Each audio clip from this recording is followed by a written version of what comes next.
illallah Muhammadur Rasulullah, la ilaha illallah Muhammadur Rasulullah. السلام علیکم پیارے دوستو، بسم اللہ الرحمن الرحیم۔ شروع اللہ کے نام سے جو بڑا مہربان نہایت رحم کرنے والا ہے۔ دوستو، ایک نیک بادشاہ تھا۔ ایک مرتبہ بادشاہ اپنے وزیروں کے ساتھ سیر کے لیے نکلا۔ جنگل کے قریب ڈیرے ڈالے گئے۔ جب کھانے کا وقت ہوا تو دسترخوان بچھایا گیا۔ اتنے میں بادشاہ نے دیکھا کہ ایک بہت بڑے درخت پر ایک بندر بیٹھا ہوا سب کچھ خاموشی کے ساتھ دیکھ رہا ہے۔ اس میں بندروں والی کوئی بھی حرکت نہیں تھی۔ بادشاہ نے کہا کہ تھوڑا سا کھانا اس بندر کے سامنے بھی ڈال دو۔ نوکروں نے تھوڑا سا کھانا اس بندر کے سامنے بھی ڈال دیا۔ بندر پیڑ سے نیچے اتر کر آتا ہے اور ایک ٹھکری لے کر کوئلے سے کچھ لکھتا ہے، اور پھر بندر نے وہ ٹھکری بادشاہ کو دے دی۔ ٹھکری پر لکھا ہوا تھا، میں ایسے کھانے نہیں کھاؤں گا، بلکہ جیسا دسترخوان بادشاہ کے لیے لگایا گیا ہے ویسا ہی میرے لیے بھی لگایا جائے۔ بادشاہ کو یہ دیکھ کر بڑی حیرانی ہوئی۔ بادشاہ نے حکم دیا کہ اس کے لیے بھی ایک ایسا ہی دسترخوان لگاؤ جیسا کہ میرے لیے لگایا گیا ہے۔ اس کے بعد بندر درخت سے نیچے اتر کر آیا اور کھانا کھا کر پھر سے درخت کے اوپر چڑھ گیا۔ اچانک آسمان پر کالے رنگ کے بادل چھا گئے۔ نوکروں نے جلدی جلدی سارا سامان سمیٹا۔ بادشاہ نے نوکروں سے کہا، ایک ٹاٹ کا ٹکڑا بندر کے سامنے رکھ دو، کہیں وہ بھیگ نہ جائے۔ نوکروں نے ٹاٹ کا ٹکڑا بندر کے پاس لا کر رکھ دیا۔ بندر نے پھر کچھ ٹھکری پر لکھا اور بادشاہ کو دے دیا۔ اس پر لکھا ہوا تھا، جیسا خیمہ بادشاہ کے لیے لگایا گیا ہے ویسا خیمہ میرے لیے بھی لگایا جائے، تب میں آؤں گا۔ بادشاہ کے کہنے پر ویسا ہی خیمہ بندر کے لیے بھی لگایا گیا۔ اتنے میں بارش شروع ہو گئی۔ وہ بندر درخت سے نیچے اتر کر اپنے خیمے کے اندر چلا گیا۔ کچھ دنوں کے بعد بادشاہ جب واپس جانے لگا تو بادشاہ نے نوکروں سے کہا کہ جاؤ اور بندر سے پوچھ کر آؤ کیا وہ ہمارے ساتھ جانے کے لیے تیار ہے۔ تو بندر نے پھر ٹھکری پر کچھ لکھا، جیسا ہاتھی بادشاہ کے لیے تیار کیا گیا ہے ویسا ہی ہاتھی میرے لیے بھی تیار کیا جائے، تب میں جاؤں گا۔ بادشاہ بندر کے اندر دلچسپی لینے لگا اور اس کے لیے بھی اپنے جیسی سواری تیار کروائی۔ جب محل کے پاس پہنچے تو بادشاہ نے حکم دیا کہ جو خیمے نوکروں کے لیے ہیں ان میں سے ایک خیمہ بندر کو بھی دے دیا جائے۔ لیکن بندر نے پھر سے لکھ کر دیا، جیسا محل بادشاہ کے لیے ہے ویسا محل میرے لیے بھی بنوایا جائے، پھر میں وہاں رہوں گا، ورنہ میں واپس جنگل میں چلا جاؤں گا۔ بادشاہ کے پاس ایک اور محل بھی تھا جہاں وہ بہت کم آیا جایا کرتا تھا، وہ محل بندر کو دے دیا گیا۔ بادشاہ کی بیوی اور نوکروں کو بندر سے بہت زیادہ چڑ ہو گئی تھی۔ ادھر بندر نے بادشاہ کے محل میں بھی آنا جانا شروع کر دیا۔ بندر مقدمے بہت ہی غور سے سنتا۔ جب بادشاہ کوئی غلط فیصلہ لینے والا ہوتا تو بندر بادشاہ کے ہاتھ سے فوراً کاغذ کو لے کر پھاڑ دیتا اور قلم سے صحیح فیصلہ لکھ کر بادشاہ کے ہاتھ میں دے دیتا۔ شروع میں تو بادشاہ کو بہت غصہ آیا، لیکن پھر بادشاہ سمجھ گیا کہ بندر کی وجہ سے وہ بہت ساری غلطیوں سے بچ گیا ہے۔ اس بادشاہ کی ایک خوبصورت بیٹی تھی۔ بادشاہ اپنی بیٹی سے دل و جان سے زیادہ محبت کرتا تھا۔ بندر کو دیکھنے کا شوق بادشاہ کی بیٹی کو بھی پیدا ہو گیا۔ ایک دن شہزادی اپنی سہیلیوں کے ساتھ بندر کو دیکھنے کے لیے آئی۔ جب بندر نے شہزادی کو دیکھا تو اسے دیکھ کر وہ گھورنے لگا۔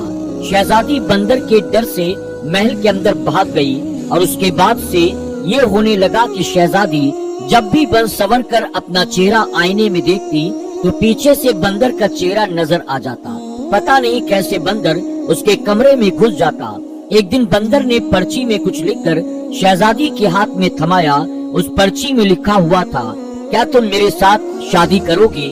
یقین کرو میں بھی بہت خوبصورت ہوں۔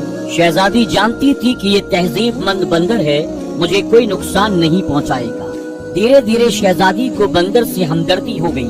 جب یہ بات بادشاہ تک پہنچی تو اسے یہ بات اچھی نہ لگی کہ بندر اس کی بیٹی کے کمرے میں آتا جاتا ہے۔ بادشاہ اگلے دن بندر سے ملنے کے لیے اس کے پاس آیا۔ بندر محل میں موجود تھا۔ بادشاہ کہنے لگا کہ دیکھو، میں نہیں جانتا کہ تم کون ہو، میں نے تمہاری ہر بات کو مانا، تمہیں اپنی برابری کا درجہ دیا، شاید دوسرا کوئی بادشاہ تمہارے ساتھ ایسا نہ کرتا، اور اب تم نے میری بیٹی کو پریشان کرنا شروع کر دیا ہے۔ یہ بات مجھے ذرا بھی اچھی نہیں لگی۔ اس سے پہلے کہ میں کچھ سخت قدم اٹھاؤں تم باز آ جاؤ۔ بندر جھٹ سے محل سے कागज और कलम लेकर आया और कुछ लिखकर बादशाह को दे दिया। उसमें लिखा हुआ था, मैं आपकी बेटी से शादी करना चाहता हूँ और मैं आपको यकीन दिलाता हूँ मैं आपकी बेटी को हमेशा खुश रखूंगा। बादशाह तो ये पढ़कर हक्का बक्का रह गया कि अपनी फूल जैसी शहजादी की शादी इस बंदर से ये तो कभी भी नहीं हो सकता। बादशाह ने कहा कि ऐसा तो मेरी जिंदगी में कभी हो ही नहीं सकता। बंदर ने लपक कर बादशाह की कमर से तलवार निकाली और दूसरे हाथ से लिखा, अगर ऐसा आपकी जिंदगी में नहीं हो सकता तो मरने के लिए तैयार हो जाइए। मैं आपको मार कर आपकी बेटी से शादी कर लूंगा। आप मेरे मोहसिन हैं, आपने मुझे इस महल में रखा, मेरे खाने पीने का इंतजाम किया। मैं आपको मार कर अपने हाथ आपके खून से रंगना नहीं चाहता। बादशाह ने अपनी मौत को सामने देखा तो कहने लगा, अच्छा मुझे थोड़ा सोचने का मौका दो। बादशाह अपने महल वापस आ गया। वो बहुत परेशान हुआ। एक तरफ बेटी थी और दूसरी तरफ उसकी अपनी जान।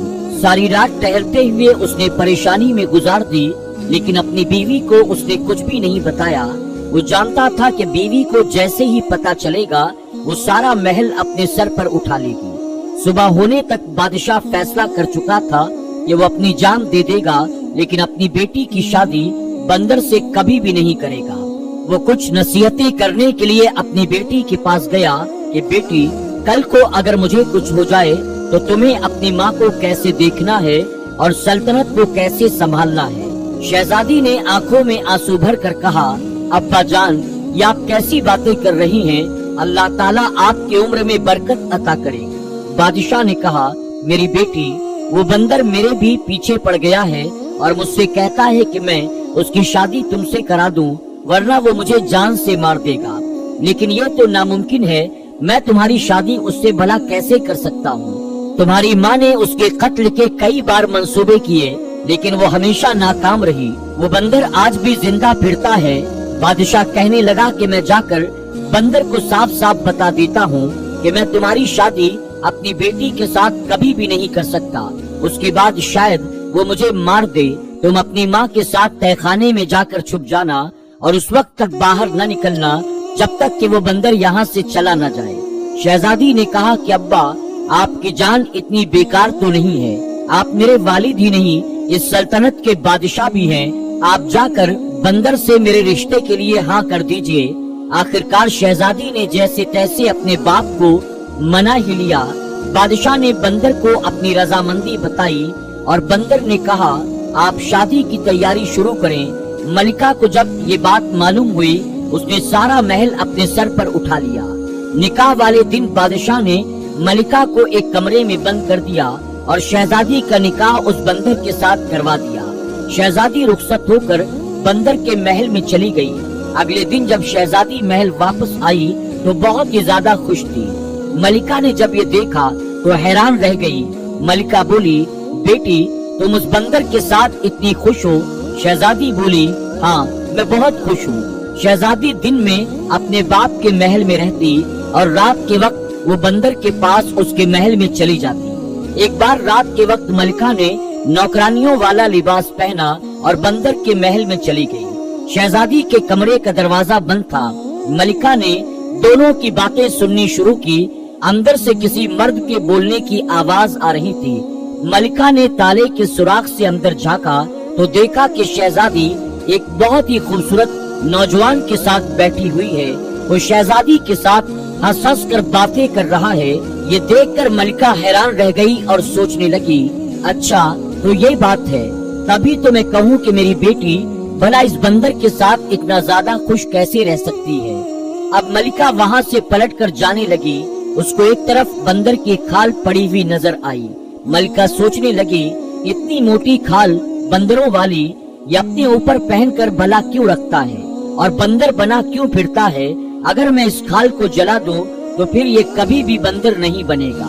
ये सोचकर वो बंदर की खाल उठाकर अपने महल में ले आती है और उस खाल को आग लगा देती है। इधर मलिका ने बंदर की खाल को आग लगाई, उधर शहजादे को जलन महसूस होने लगी। शहजादा बचाओ बचाओ करके गायब हो गया। हैरान कुन शहजादी अपने वालिद के महल में वापस आती है तो देखती है उसकी वालिदा ने बंदर की खाल को आग लगा दी थी। शहजादी ने जल्दी जल्दी से वो आग बुझाई। शहजादी को पता चल गया कि उसकी माँ का ये कारनामा है। वो रो रो कर कहने लगी, हाय अम्मा जान, आपने मेरा सुहाग उजाड़ दिया। आखिर आपकी क्या दुश्मनी थी मुझसे? उसकी माँ ने कहा, बेटी मुझे क्या पता था, मैंने तो सोचा कि मैं वो बंदरों वाली खाल अगर जला दूंगी तो वो बिल्कुल नौजवानों की तरह मेरा जमाई राजा बना रहेगा। शहजादी ने कहा कि अम्मी जान, मैंने आपको कहा था ना कि मुझे मेरे हाल पर छोड़ दीजिए, अब आपको ठंडक पड़ गई। माँ शहजादी की तमाम बातों को सुनकर परेशान थी। जब बादशाह को पता चला तो बादशाह ने नौकरों को भेजा, लेकिन कहीं से भी बंदर की कोई खबर न मिली। अब शहजादी ने जोगन वाले कपड़े पहन लिए और शहजादे की तलाश में निकल गई। जंगल जंगल सेहरा सेहरा वो भटकती फिरती, उसके पाँव में छाले पड़ गए। शहजादी का रंग रूप पूरी तरह से बदल गया। एक रात शहजादी उसी जंगल में एक पेड़ के नीचे बैठी हुई थी।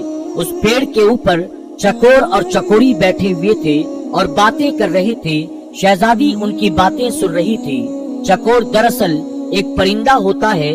चकोरी ने चकोरे से कहा, क्या बात है चकोरे, तो इतना परेशान क्यों है? चकोरे ने कहा, क्या बताऊं, यहाँ से यूरोप की तरफ एक शहजादा है, मैं उसके लिए बहुत परेशान हूँ। उसके सारे जिस्म पर बड़े बड़े आंवले पड़े हुए हैं, वो सो भी नहीं सकता। सारे तबीब और हकीम उसका इलाज कर कर के हार गए हैं, कोई भी उसका इलाज नहीं कर पा रहा है। चकोरी ने पूछा, शहजादे की यह हालत भला कैसे हुई? चकोरे ने कहा, किसी जालिम ने शहजादे को जलाकर मारने की कोशिश की थी। शहजादे की जान तो बच गई, लेकिन उसका सारा जिस्म जल गया है। चकोरी ने कहा, ऐ चकोरे, क्या हमारे शहजादे के दुख का कोई इलाज नहीं है? चकोरे ने कहा, है।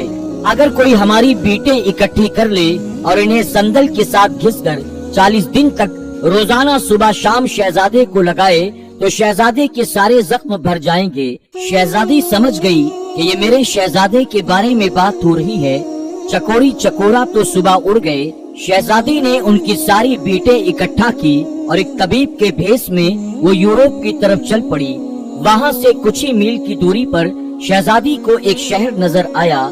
शहर बहुत ही ज्यादा खूबसूरत था, लेकिन वहाँ की हर चीज पर उदासी छाई हुई थी। वहाँ के लोग बहुत ही ज्यादा परेशान थे और अपने अपने कामों को अंजाम दे रहे थे। शहजादी जिससे भी उसकी परेशानी की वजह पूछती तो सारे बताते कि उनके शहजादे की हालत बहुत ज्यादा खराब है। शहजादी ने बाजार से संदल खरीदा और दूसरी दवाएं ली और जरूरत का सामान खरीद कर शहजादी शाही महल में पहुंच गई और पहरेदारों से कहने लगी कि जाकर बादशाह से कहो कि हिमालय की पहाड़ियों से एक तबीब आया है, वो शहजादे का इलाज करेगा। पहरेदार भागता हुआ बादशाह के पास गया। बादशाह ने कहा कि उसे फौरन अंदर बुला कर लाओ। बादशाह ने देखा कि ये तो अभी नौजवान है, ये शहजादे का भला क्या इलाज करेगा? इतने बड़े बड़े तबीब और हकीम जिसका इलाज न कर सके। फिर भी बादशाह ने कहा, तुम भला क्या कर लोगे? बड़े बड़े तबीब और हकीम हार चुके हैं। शहजादी बोली, अगर 40 दिन में शहजादा ठीक न हुआ तो जो चोर की सजा है वही मेरी सजा। ये सुनकर बादशाह ने खुशी से हाँ कर दिया और शहजादी ने कहा कि मुझे शहजादे के साथ वाला कमरा चाहिए ताकि मैं दिन रात शहजादे की देखभाल कर सकूं। बादशाह के हुक्म पर शहजादी को शहजादे के साथ वाला कमरा दे दिया गया। शहजादी ने इलाज शुरू कर दिया और महीने भर ही में शहजादा पूरी तरह से ठीक हो गया, लेकिन जख्म अभी थोड़े थोड़े कच्चे थे। जैसे ही चकोरी और चकोरा ने 40 दिन की बात की थी, इसी तरह शहजादी शहजादे की खिदमत करती रही और बादशाह ने उसे बहुत भारी इनामात देने की तैयारी कर रखी थी और शहजादा उस तबीब का दिल से शुक्रगुजार था। लेकिन हुआ ये कि 40वें दिन शहजादी ने शहजादे के जिस्म पर वो लेप किया और वहाँ से निकल गई और अपने महल की तरफ लौट आई। शहजादी ने वहाँ से आने से पहले शहजादे की अंगूठी जरूर उससे मांग ली थी और शहजादे की अंगूठी अपने साथ लेकर वो अपने वालिद के महल पर वापस आ गई। इधर शहजादे को ये मालूम नहीं था कि तबीब चला गया है। महल में शहजादे की सेहतयाबी की तैयारी बहुत जोर शोर से हो रही थी, लेकिन तबीब का दूर दूर तक कोई भी अता पता न था। शहजादा बहुत परेशान था और बादशाह भी हैरान था कि कैसा तबीब था, वो कैसा हकीम था जो बगैर एक पैसे का तकाजा किए हुए खामोशी के साथ यहाँ से चला गया। शहजादा जब मुकम्मल तौर पर ठीक हो गया तो उसको अपनी नई नवेली दुल्हन की याद आई। एक दिन वो अपने वालिद से इजाजत लेकर शिकार के बहाने से निकला और सीधा अपने ससुराल चला गया। उसने शाही लिबास पहन रखा था, उसके साथ फौज का एक शाही दस्ता भी था। नौकरों ने उसे बड़े ही एहतराम के साथ महल में बिठाया और बादशाह को खबर दी। बादशाह बेटी के गम में वक्त से पहले ही बूढ़ा हो चुका था। शहजादे ने बड़े ही अदब से बादशाह को सलाम पेश किया। बादशाह ने कहा, बेटा तुम कौन हो, कहाँ से आए हो? शहजादी मालूम देती हो, लेकिन मैं तुम्हें नहीं जानता हूँ और मैंने तो इससे पहले तुम्हें कभी देखा भी नहीं है। शहजादे ने कहा, ऐ मेरे मोहसिन, आप भले ही मुझे नहीं जानते, लेकिन मैं आपको कभी भी नहीं भूल सकता हूँ। मैं तो आपको बहुत अच्छी तरह से जानता हूँ। दरअसल मैं वही बंदर हूँ जिसको आपने अपनी बराबरी का दर्जा दिया था, अपने महल में रखा, खिलाया पिलाया और अपनी बेटी के साथ मेरी शादी कर दी थी। बादशाह ने खुशी से और हैरत से पूछा कि बेटा ये कैसे मुमकिन है? शहजादे ने कहा कि आपको मैं अपनी कहानी बाद में बताऊंगा, पहले बताइए कि मेरी दुल्हन कहाँ है? बादशाह ने कहा, बेटा वो तुम्हारे जाने के बाद उसी महल में अकेले रहती है। शहजादा वहाँ खुशी से भागा, महल के अंदर गया। शहजादी गम की तस्वीर बनी बैठी थी, फूल सा चेहरा मुरझाया हुआ था। शहजादे को अपने सामने देखकर शहजादी को यकीन ही नहीं आया।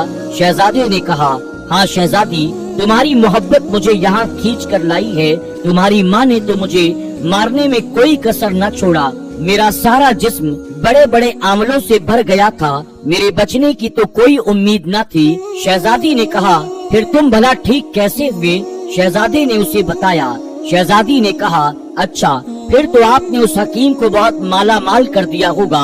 शहजादे ने कहा, नहीं, हैरत की बात यह है कि उसने हमसे कुछ भी न लिया सिवाय मेरी एक अंगूठी के, और वो चुपचाप वहाँ से चला गया।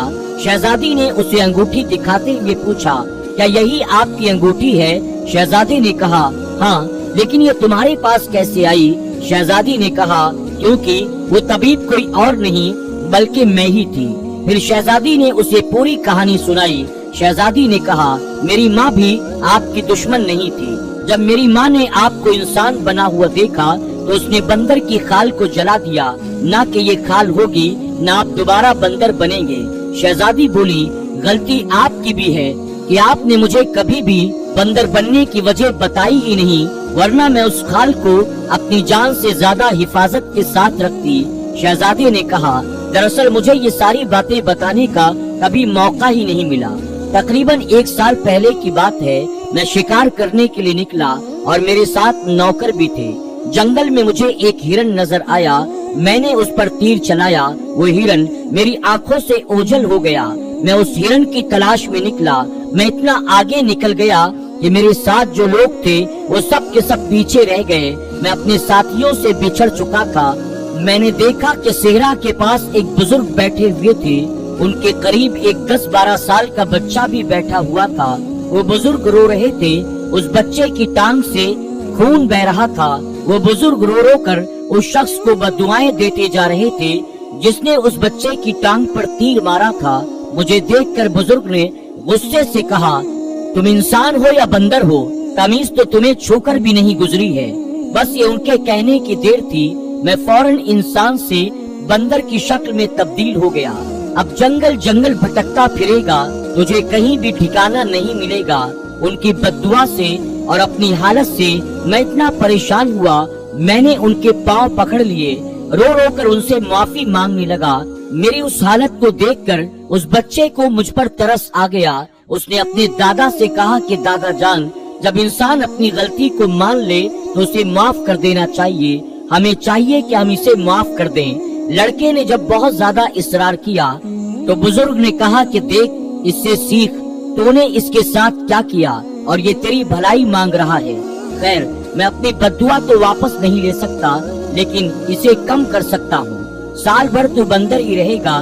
जब कोई लड़की तुझसे हमदर्दी करते हुए शादी के लिए तैयार हो जाएगी तब तू अपनी असली हालत में वापस लौट आएगा। अगर 1 साल से पहले तेरी शादी हो गई, सिर्फ अपनी बीवी के सामने ही तू इंसान की शक्ल में आ सकेगा। मजबूर होकर मैं वहाँ से आ गया। मैं वापस अपने महल भी नहीं जा सकता था और मेरा कोई और ठिकाना भी नहीं था। 6 महीनों तक मैं जंगल में यूं ही भटकता रहा कि उसके बाद मेरी मुलाकात तुम्हारे वालिद के साथ जंगल में हो गई, जो मुझे वहाँ से अपने साथ महल में लेकर आ गए।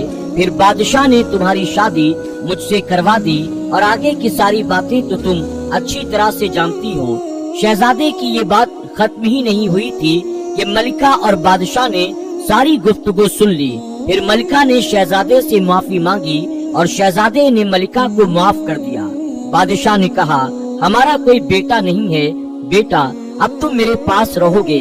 शहजादे ने कहा, अभी तो मुझे अपनी दुल्हन को लेकर अपने महल पर जाना है, अपने वालिद से मिलवाने के लिए, लेकिन मैं आपसे वादा करता हूँ मैं आपका हाथ बटाने जरूर आता रहूंगा।